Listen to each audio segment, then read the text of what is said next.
Baik adik-adik, kita mulai ya. Pada kesempatan kali ini kita akan membahas tentang rangkaian arus bolak-balik ya. Jadi kita akan membahas tentang rangkaian dari arus bolak-balik. Oke. Nah, pembahasan kita kali ini nanti akan dipecah menjadi beberapa segmen ya. Tujuannya agar kalian lebih mudah untuk memahami tentang apa itu konsep dari arus bolak-balik ya. Nah, jadi untuk kesempatan kali ini kita akan membahas tentang sumber tegangan dari arus bolak-balik ya. Jadi saya akan membahas tentang sumber tegangan dari arus bolak-balik. Nah, sini. Oke. Sebelum kita mulai, tentunya kalian harus memahami tentang sumber tegangan. Ya, selama ini kita kenal sumber tegangan adalah sumber tegangan DC. Contohnya adalah baterai. Ya, nah jadi apa sih perbedaan antara sumber tegangan DC, oke, atau sering disebut sebagai arus searah dengan sumber tegangan AC? Nah, saya coba jelaskan dulu tentang sumber tegangan DC. Sumber tegangan DC adik, nanti seperti biasa kita gunakan simbol seperti ini. Ya, ini adalah sumber tegangan DC, di mana sisi yang lebih panjang ini menunjukkan kutub positif dan yang lebih pendek adalah kutub negatifnya. Ya, dan sumber tegangan DC ini nilainya adalah cenderung konstan. Ya, nilainya akan konstan. Misalkan saya beli sebuah baterai di minimarket dengan tegangan 1,5 volt, maka nilainya akan konstan 1,5 volt sampai nanti pelan-pelan akan habis, gitu ya. Jadi kalau kita lukiskan kurva tegangan terhadap waktu dari sumber tegangan DC, jika ini adalah tegangan dan di sini adalah waktu, maka nilainya akan konstan ya. Jadi kalau misalkan di sini 1,5 volt, maka dia pun 1,5 volt. Nah, ini sumber DC ya. Kita sudah pelajari ini di konsep tentang arus arah. Oke ya. Nah, kali ini bukan ini yang akan kita perdalam ya. Jadi pada kesempatan ini kita bicara tentang sumber tegangan DC. Apa itu, sumber tegangan AC ya. Apa itu sumber tegangan AC? Sumber tegangan AC, sumber tegangan bolak-balik, kita akan gunakan simbol seperti ini. Jadi kalau kalian lihat simbol seperti ini adalah simbol dari sumber tegangan bolak-balik.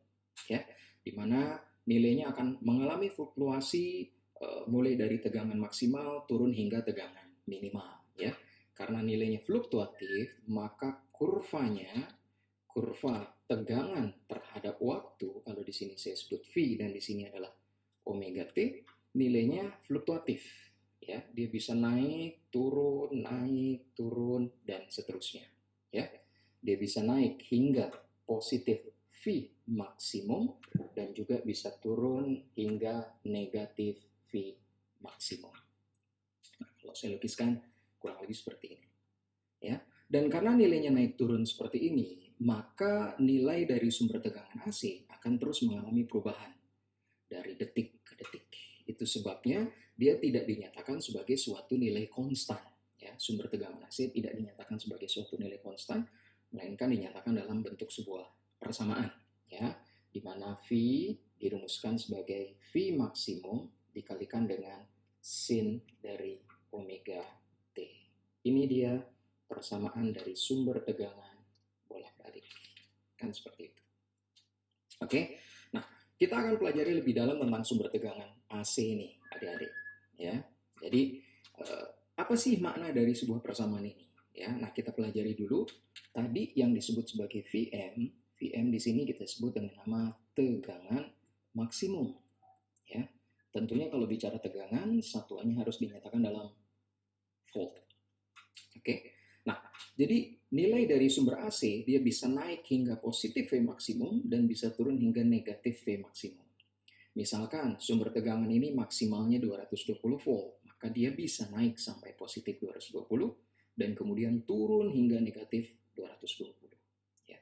Tentunya kan nilainya berarti fluktuatif terus. Ya, karena nilainya fluktuatif terus, maka yang akan kita rasakan, yang akan mengalir dalam rangkaian pada kenyataannya tidak lagi V maksimum. Jadi akan ada nanti yang disebut sebagai V efektif. Ya, ini kita sebut dengan nama tegangan efektif. Ya. Nah, juga bersatuan volt. Kan seperti itu. Nah, kemudian bagaimana mencari nilai efektif dari sumber tegangan bolak-balik? Ya, mudah sekali mencarinya. V efektif bisa kalian dapatkan dari dibagi saja V maksimum dengan akar 2. Nah, inilah cara mencari tegangan efektif. Ini dia, adik-adik. Ya. Nah, kemudian di sini ada persamaan mengatakan V sama dengan Vm kali sin omega T. Apa itu omega? Ya, jadi omega ini kita sebut sebagai frekuensi sudut, ya, dengan satuan radian per detik. Ya. Nah, bagaimana cara mencari nilai frekuensi sudut? Omega bisa kalian dapatkan dari 2 dikali pi dikali frekuensi atau sama dengan 2 dikali pi dibagi dengan periode. Ini dia. Oke. Ya. Nah, baik adik-adik. Jadi inilah konsep sederhana dari sumber tegangan arus bolak-balik. Untuk membuat kalian lebih memahami dari konsep tegangan bolak-balik ini, kita akan coba satu buah contoh soal ya. Jadi, misalkan dikatakan ada sebuah sumber tegangan arus bolak-balik, ya, memiliki persamaan V sama dengan 100 dikalikan dengan sin dari 400 T. Nah, misalkan ada persamaan seperti ini. Nah, kemudian soal bertanya, jadi berapa nilai maksimum dari persamaan ini? Ya. Kemudian berapa nilai efektif dari persamaan ini? Berapa omega dari sumber tegangan ini? Dan yang terakhir berapa frekuensi? Ya. Jadi saya mau cari berapakah Vm-nya. Yang kedua, saya mau cari berapakah V efektifnya. Yang ketiga, saya mau cari berapa omeganya. Dan yang terakhir, saya mau cari berapa frekuensinya. Nah, bagaimana menjawab soal seperti ini? Bisa kita selesaikan ini bersamaan ya. Jadi, cukup samakan persamaan yang diberikan di soal dengan persamaan asli. Ya. Kita punya persamaan dari tegangan arus bolak-balik, V sama dengan apa? Vm kita kalikan dengan sin dari omega T. Nah, sehingga kalau kita lakukan pencocokan nilai antara kedua persamaan ini, maka kita bisa buat solusi dari permasalahan di atas. Ya. Nah, maka kalau saya mau cari berapakah Vm-nya, nah, Vm-nya tinggal kita setarakan. Ya. Berarti dari persamaan saya dapatkan Vm-nya sama dengan 100. Vm sama dengan 100 volt. Nah, kemudian yang kedua, bagaimana cara kita mencari V efektif?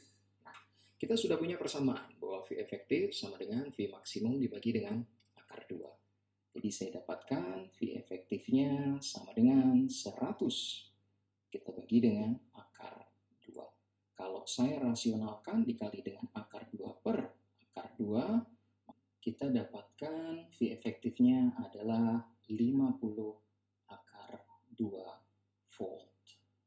Ya. Nah, kemudian pertanyaan ketiga, bagaimana cara kita mencari omeganya? Ya.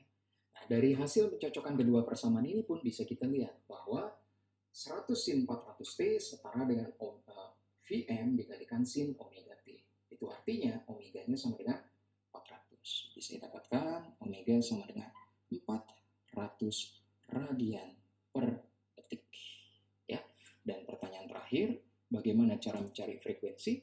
Kita punya persamaan di sini bahwa omega sama dengan 2pi dikali frekuensi, itu artinya frekuensi sama dengan omega dibagi dengan 2pi. Kalau saya masukkan nilainya, berarti 400 kita bagi dengan 2pi, ya, saya coret di sini, maka saya dapatkan hasilnya adalah 200 per pi hertz. Nah, ini dia adik-adik. Ya, jadi inilah konsep dasar dari sumber tegangan arus bolak-balik ya. Semoga bisa kalian pahami dan kita pada pembahasan berikutnya akan mulai membahas tentang rangkaian seri RLC. Sampai bertemu kembali.